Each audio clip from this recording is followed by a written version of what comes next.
Silakan. Assalamualaikum warahmatullahi wabarakatuh. Pak Okta ucapkan terima kasih kepada Mbaknya yang telah sedia hadir di ruang PK ini, ya, ruang konseling di ruang PK. Konseling ini, ya, tentunya konseling individual. Pak Okta sampaikan terlebih dahulu tujuannya. Yang pertama, tujuannya adalah adanya pengentasan terhadap permasalahan yang dialami oleh siswa. Jadi diharapkan nanti permasalahan-permasalahan yang dialami oleh peserta didik, ya, ketika sudah melalui proses serangkaian konseling itu bisa terentaskan dengan baik. Tentunya di dalam proses konseling, ya, di dalam proses konseling itu ada yang disebut dengan kerahasiaan. Mbaknya tidak perlu khawatir menceritakan permasalahan yang dialami pada Pak Okta, ya, karena permasalahan yang Mbak alami ini insya Allah, ya, tidak akan keluar dari ruangan ini, dan yang mengetahui cukup hanya Pak Okta saja selaku konselor atau guru BK, dan Mbaknya saja yang mengetahui. Dan tentunya, ya,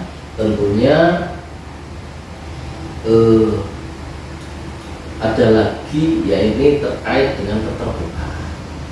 Jadi Pak Okta harapkan di sini selama proses konseling ini Mbaknya bisa menceritakan secara jujur dan terbuka kepada Pak Okta, sehingga nanti permasalahan yang dialami Pak Okta bisa memperoleh gambaran secara utuh, ya, tidak setengah-setengah, dan akhirnya nanti bisa kita sama-sama saling berkolaborasi untuk menentukan solusi. Baik, tadi secara garis besar Pak Okta sudah mengetahui permasalahan yang Mbaknya alami. Tentunya permasalahan ini marilah kita sama-sama berkolaborasi dengan menggunakan pendekatan solution focus based counseling atau yang biasa disebut dengan SFBC. Jadi ini permasalahan ini berpusat terhadap solusi, ya, solusinya. Jadi nanti kita sama-sama mencari solusi jalan keluarnya terhadap permasalahan yang Mbak alami, sehingga nanti permasalahan yang sedang dialami itu bisa terentaskan dengan baik. Gitu ya, kita sepakati ya, melaksanakan proses konseling dengan segala teknik dan pendekatannya kira-kira siap Pak. Baik, kita mulai. Iya, Pak. Ada lagi yang bisa diceritakan? Coba Pak Okta, barangkali mungkin ada yang belum Pak Okta ketahui. Iya kan, saya sama dia teman dekat, biasanya juga bareng terus. Ini kalau masalahnya masalah berangkat sekolah Pak. Kan biasanya kalau berangkat sekolah, kalau motor saya ada, motor saya dulu. Kalau motor saya nggak ada, pakai motor dia. Pas itu dia motornya nggak ada Pak. Saya katanya harus jemput dia. Posisinya juga saya kesiangan. Itu mulai awal pertikaiannya Pak. Terus kan saya juga berangkat terus nggak jemput dia. Mungkin menurut dia nggak setia kawan Pak. Dianya marah sama saya, ngomong ini itu. Terus kan udah ya kelar, pas berangkat sekolah dia minta saya Pak. Saya tanya kenapa, katanya harus mikir-mikir aja dulu. Suruh mikir saja, kan diam-diaman.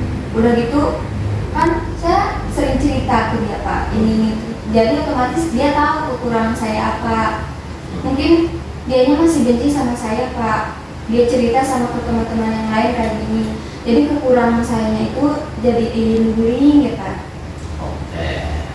Yang akhirnya dampaknya menjadi kurang percaya diri. Iya, percaya dirinya kurang. Saya juga dijauhin sama teman-teman Pak. Karena temanmu tadi bercerita ke teman-teman yang lain. Iya. Oke, wah, ini menarik ini permasalahan. Baik, ini sebelum kita lanjutkan proses konseling ini, Pak Okta ada skala perasaan yang mungkin menggambarkan perasaan mbaknya yang sudah dirasakan pada saat itu. Ya, akan Pak Okta tunjukkan skala perasaannya. Di sini Pak Okta punya skala perasaan di sini, ya. Tentunya dimulai dari nomor 1 itu adalah yang menggambarkan perasaan yang mungkin sangat sedih. Ya, dimulai dari angka 1 kemudian sampai ke angka 10. Di sini menunjukkan angka perasaan yang bahagia. Nah, dari 1 sampai 10 ini kira-kira ya yang menggambarkan perasaan mbaknya untuk saat ini kira-kira di angka berapa, ya, yang sekiranya itu bisa menunjukkan apa ya perasaan mbaknya kira-kira di angka berapa. Monggo Mbak, bisa ditempelin Pak? ya ditempel, bisa ditempel di kira-kira di angka berapa. Baik, di angka 3 ini ya. Iya Pak. Oke. Baik, nah, ini Pak Okta taruh kembali ya. Secara garis besar ini mbaknya mungkin merasa minder, mungkin merasa malu ya, karena mungkin masalahnya sudah diumbar-umbar. Kira-kira masalah seperti apa sih yang diumbar atau yang diceritakan kepada teman-temannya? Kira-kira permasalahannya seperti apa? Iya, bilangin katanya saya mah nggak setia kawan, terus mau mendeketinya pas ada maunya doang. Ini kira-kira yang dilakukan pada waktu itu apa Pak? Mungkin yang pertama harus sadar diri, introspeksi diri ya Pak. Minta maaf, mau ngajak ngobrol teman saya nih Pak, saling meminta maaf. Saya mau minta maaf sama dia, barangkali kalau saya salah, saya mau minta maaf. Kalau dia yang salah juga, ya intinya saya harus minta maaf lebih dulu lah, biar terjalin komunikasi lagi. Mungkin dimulai dari mbaknya dulu ya, terus apa lagi kira-kira selain introspeksi diri, kemudian saling memaafkan, terus apa lagi kira-kira? Membangun komunikasi lagi Pak.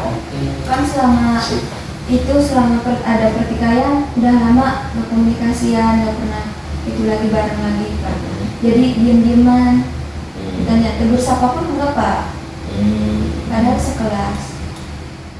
Kira-kira dalam hal apa yang membuat, atau dalam kejadian apa, atau hal apa, perihal apa yang membuat mbaknya merasa bahagia dengan teman si mbak tadi? Ya namanya juga sahabat udah dari lama, jadi kalau kemana-mana sering bareng Pak. Oke. Kantin bareng, cerita bareng, bertukar cerita, keluh kesah. Kalau lagi itu juga main bareng Pak. Apa pernah nginep di rumahnya mbak? Iya pernah Pak, sampai pernah main. Mbaknya juga pernah nginep di rumahnya? Iya. Berarti ini sangat luar biasa ya, kedekatannya sudah sangat apa ya, seperti saudara mungkin. Iya. Kira-kira apa ya, yang akan mbak lakukan saat ini? Meminta maaf terlebih dahulu. Akan meminta maaf. Terlebih dahulu. Seandainya Pak Okta itu punya kantong ini ya, kita Pak Okta punya kantong, kita sebut saja kantong ajaib. Kantong ajaib. Nah, kantong ajaib ini bisa mengabulkan ya, atau bisa menyelesaikan segala sesuatu permasalahan yang dihadapi oleh siapa saja. Kira-kira kalau mbaknya tak suruh minta ya, terhadap kantong ajaib ini, kira-kira apa yang akan mbak minta? Minta arahannya aja Pak, biar kita bisa bareng lagi. Kayaknya kalau saya duluan kayak yang nggak itu aja Pak, kan kalau ada Bapak bisa dibimbing, maksudnya biar bisa bareng lagi. Arahan. Berarti di sini Pak Okta agar bisa menjadi sebagai mediator gitu. Iya Pak. Di tengah-tengah ya. Berarti Pak Okta juga tidak membela Mbaknya juga tidak membela teman yang tadi Pak Okta di sini bersikap netral, mediator. Kalau permasalahan ini sudah selesai, ya anggaplah ini permasalahan sudah selesai. Kira-kira apa yang akan Mbak lakukan? Bareng lagi Pak, persahabatan lagi, temanan lagi. Oke, apakah itu pemicunya yang akhirnya bisa meningkatkan kepercayaan diri Mbak? Iya Pak, soalnya kan sekelas, kan nggak enak kalau sekelas kan bareng-bareng terus. Kalau ada yang itu nggak enak aja Pak rasanya. Merasa sendiri, ini juga kan memicu teman-teman lain dan menjauhi saya. Otomatis kan saya di kelas sendiri, saya merasa istilahnya mah down Pak, merasa nggak ada yang ngajak teman keluar, beli makanan, ke kantin, nggak bisa berdiskusi. Baik, kira-kira Mbaknya tadi kan sudah mengutarakan pada Pak Okta terkait dengan minta maaf, saling introspeksi diri, membuka komunikasi. Ya. Kira-kira kapan akan dilakukan? Mulai saat ini Pak, sekarang. Setelah dari proses konseling ini selesai, Pak Okta ucapkan luar biasa kepada Mbaknya yang sudah mau datang ke ruang BK, kemudian ketemu sama Pak Okta, sudah mau menceritakan segala sesuatu tentang permasalahannya, ya sudah menceritakan permasalahan dari A sampai Z, ya. Jadi Pak Okta sudah tahu gambarannya, permasalahannya yang banyak alami, ya.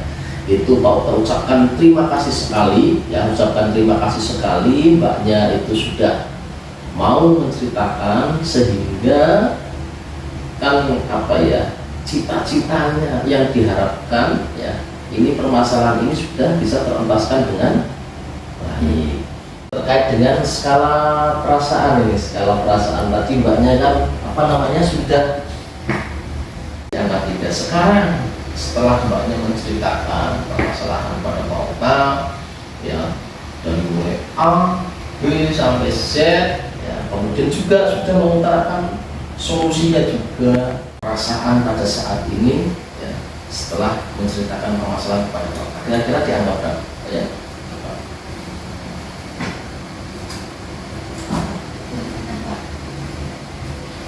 Oke, berarti ini setidaknya sudah meningkat 1, 2, 3. Oke, terima kasih. Ini berarti setidaknya ada peningkatan yang lebih baik gitu ya, dari yang asalnya ya cukup lumayan mengganggu permasalahannya, ya. Jadi kemudian ini sudah mulai agak ada senyum sedikit di sini. Baik. Kira-kira selama proses konseling ini perasaan yang dirasakan Mbak ini kira-kira seperti apa?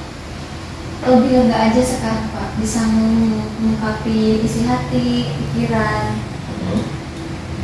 Terus apa lagi selain tenang. Oke, lebih plong gitu ya. Jadi Pak Okta menegaskan agar solusi-solusi tadi yang sampaikan atau Mbak ceritakan kepada Pak Okta agar bisa terrealisasi, agar bisa ditindaklanjuti. Kira-kira siap atau tidak? Siap Pak. Ya, saya kira itu Pak Okta akhiri sampai di sini sesi pertemuan kali ini. Marilah kita sama-sama mengucapkan hamdalah bersama-sama. Alhamdulillahirrahmanirrahim. Pak Okta mohon maaf. Assalamualaikum warahmatullahi wabarakatuh. Waalaikumsalam.